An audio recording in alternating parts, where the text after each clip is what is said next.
వరుసగా 4 ఓటముల అనంతరం కళ్లు చెదిరే బ్యాటింగ్తో గత మ్యాచ్లో కోల్కతాపై సంచలన విజయం సాధించింది ఆ జట్టు. ఇక మరోసారి మెరిసింది.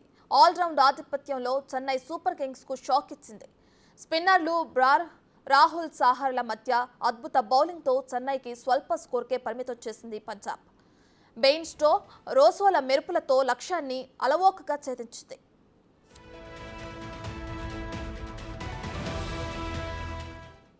నిర్ణీత 20 ఓవర్లలో 7 వికెట్ల నష్టానికి 162 పరుగులు చేసింది చెన్నై.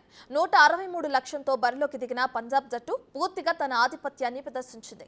17.5 ఓవర్లలోనే లక్ష్యాన్ని పూర్తి చేసింది.